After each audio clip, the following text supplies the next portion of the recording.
Today is day 5 of 5 on this full sleeve project. He hasn't had any tattoos done before. This was his first tattoo. So yesterday we did this inside right here. On Monday and Tuesday we did this outer part. So today we're gonna do this, the back of the forearm. We're gonna do these roses right here. Yeah, this was his first tattoo. He didn't have no tattoos beforehand, so this is the one we started on. As you can see, it's kind of like healing a little bit already. It's already peeling. So he heals really quickly. He's been using Mad Rabbit on it, and everything looks really super good. And what was the most painful part in there, you think, so far? Yeah, right here. By the armpit and stuff? Definitely. Yeah, bro. What about overall pain? Like, is it better than you thought it was gonna be, or worse than you thought it was gonna be? It's better. Just Better? the wrist and the armpit. Wrist and armpit, those are two areas? Yeah. Everything's been pretty chill besides that. Chill? Cool. Alright, yeah, so day 5 of 5 on this full sleeve project, so let's get to it.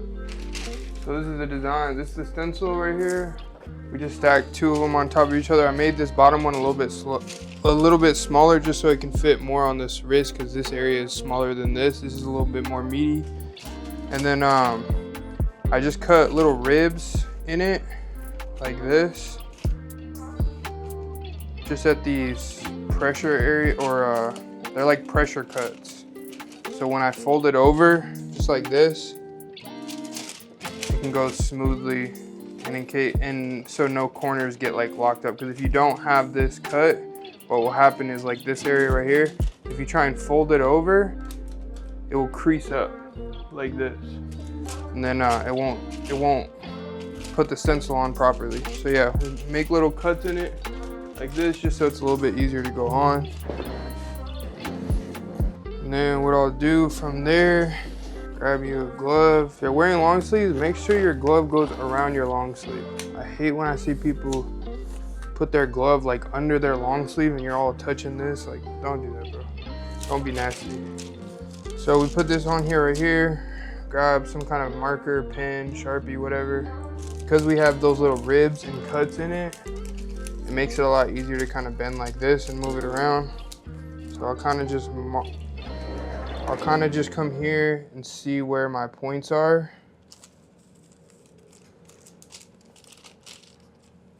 I like this area right here, so I'll just mark it like this.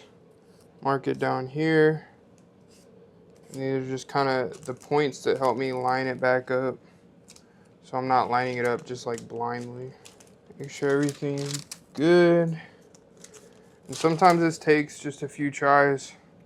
Just depends on the area, but it's better to take a few more tries with it and get the stencil on perfectly so you don't have to overthink things later. So yeah, take your time with this part. Just cover the whole area with stencil stuff, even on over the areas that are already tattooed, because you'd rather have the stencil go bigger than too small. And then I just rub it until it's a little tacky. Sometimes I'll use the back of my glove if I have too much on there. Once it gets a little bit sticky, then we'll just put this back on, line it up with my marks, and then I'll press in the middle first so I can get the center of the rose, which is the most important part to me, just like that. Make sure you press in the center so that you don't get any double prints. It's the worst thing to have with stencils. You just kind of start pressing down all these corners, working your way to the bottom, and then out to this side, evenly press down.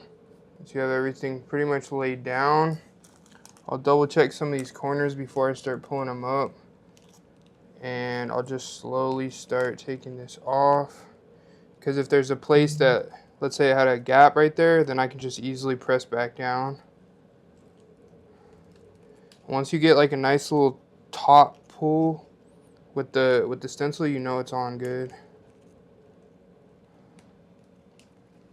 Just like that. Really good spot. I definitely wanted this bottom leaf to kind of be right at this wrist area. So I just made that the point of interest first, and then this being right under that. That's kind of how I matched them up. And like I said, even if the roses kind of come over into the next tattoo, that's fine, because we'll just tattoo whatever we see that's blank skin and then leave that under it, because when you're building sleeves, this is like a collage almost. So this will go under that, that will go over that, so on and so forth. And that's how you build flowy, nice, cohesive sleeves. And from here, I'll just grab my other glove, throw it on real quick, and have my pen and my Sharpie. And what I'll do from here is just clean up any of the stencil that got messed up, or I'll kind of just, this is where I put like my own little touch on it, where I'll make little breaks or continuations or any kind of different things I need to add or make changes on the stencil to fit more of his arm. And this is where it's super important to kind of like freehand some breaks or something of substance, so that you can make your sleeve fit more custom to the actual person and their arm, because these are fine to do, but a lot of these points won't be filled up. And this is where you kind of just come over here and draw and just be a little bit more artsy with things, rather than just having an image, tattooing the image.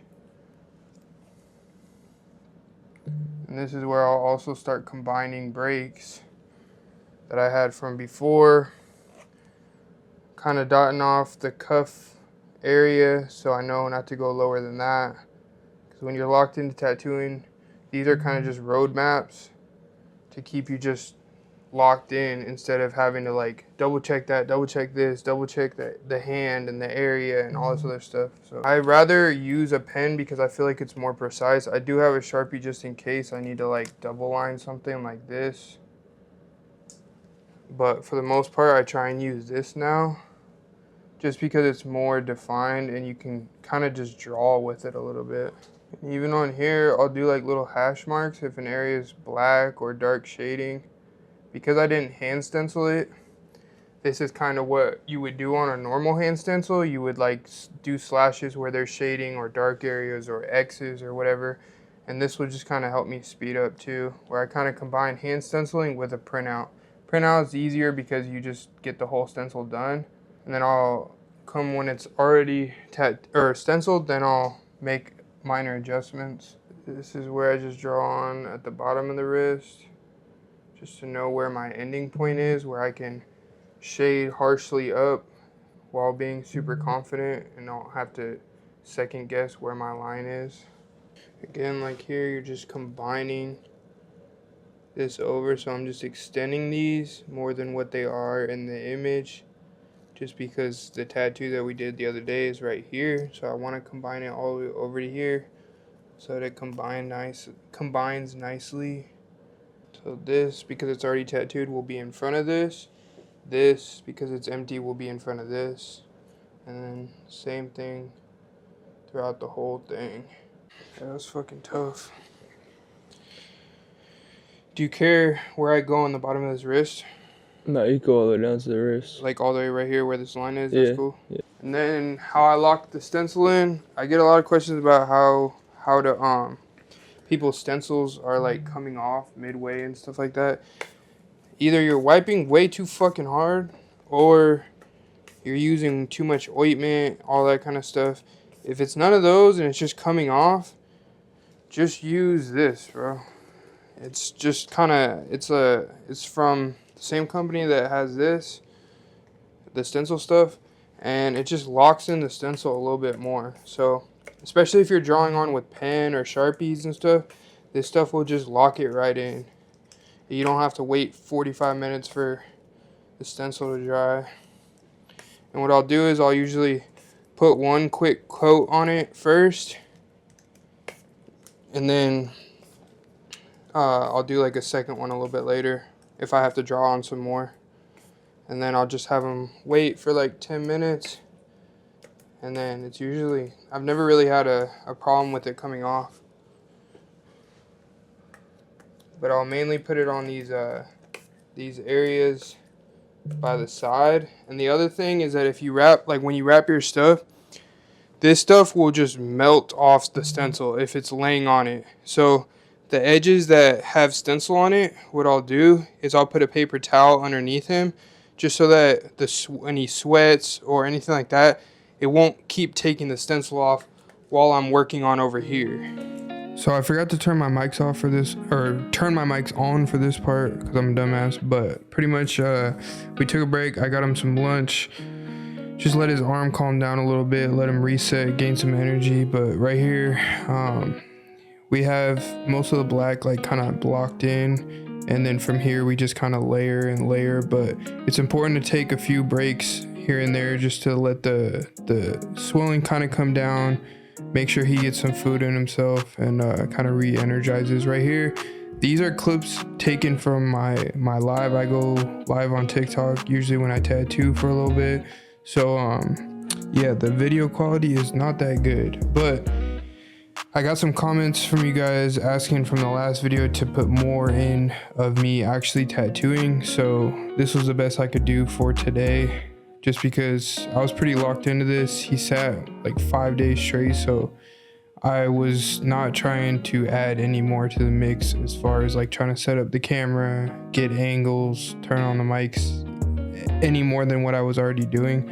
So I just kind of waited for the last day to get this, and then these are the clips I could pull from my live. Like I said, it's really bad quality, but it's better on the actual live. If you guys ever want to tune in, come to my TikTok lives, and yeah. But pretty much right here, I'm using a 27 mag, and this is what I do. Pretty much 80% of the tattoo, I just use this big mag and just kind of angle it on its side, brush it back and forth, cross hatch a lot.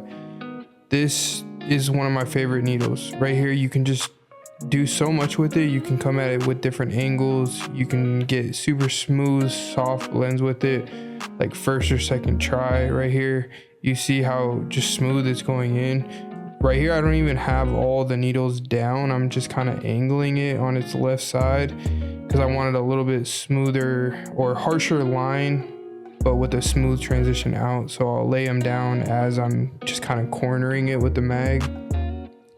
My big ass head is in the way. Yeah, this content stuff as you're trying to tattoo is difficult to do, but I try my best to get some clips in for you guys. It's not always the best, but hey, we trying, bro, and that's all that matters, right? But you can see the that ink puddle that's gliding behind every time I move the mag. Honestly, that is when you know you're at the correct hand speed and voltage. You don't need to have to, if you're immediately putting down your needle and it's just like a pool of ink, or there's not ink coming out enough, there's obviously a few different causes for that. It could be the stroke length of your machine. Your needles can be hanging out too much, or too short, or too shallow, I mean. But right here, that's like usually what you want to see. You want to see that ink puddle, and you just want to kind of keep moving it around, especially when you're doing light tones and mid tones. You don't want just like this pool of ink that's you can't see anything underneath it. You just want this nice little puddle, and you just want it to trail behind everything. But like I said, with this 27 mag, I'll blend in from my dark tones into a light tone. I'll punch in black with it. I'll layer out of it. I'll layer on top of things. It's really versatile. This I did use a liner for because they were super small lines, and when you're doing the inside of a flower, it's really important to kind of nail this area and make sure you get the right blacks in. Make sure you line it. Some people will line it, kind of blood line it, or water line it like they call it, and you're pretty much just dipping into your water or your lightest tone and then lining those things with it because you don't want it super black. But for me, honestly, I'd rather have darker pieces and darker lines and stuff because I know I'm gonna shade out of it eventually with at least a mid-tone, if not a darker tone. So that harsh black line isn't gonna be as visible. But like I said, if you're in an area where you want it to be super light, then I would definitely waterline or ghost line it instead of just punching in like black or a mid-tone. But like I said, For me, I like things to be very high contrast, so I tend to add more blacks and darker tones than maybe the next person. But yeah, I used a liner for this area just because I wanted it crispy and I wanted it defined, and I didn't want any of the stencil coming off while I'm lining or while I'm shading around it. But right here, I hop back to my 27 mag, and as you can tell, like, I'm just leaning it on this corner, bro. Like, that's what I try and tell everybody. This 27 mag, when other artists see that I use this a lot, they don't really understand why. And for me, it's just like that area specifically, I'm leaning it on its corner, and that's essentially a 7 mag or maybe a 9 mag, you know what I mean? But then when I want to lay down flat like here, and I want to get more of an area or more of a line that I'm shading off of, I can just put all 27 needles down and then just push out, and then you get that soft gradient without like a super harsh line, but it's still crispy enough, you know what I mean? And then if you need to, go back and crispen it up with the liner, just depending on what you're doing.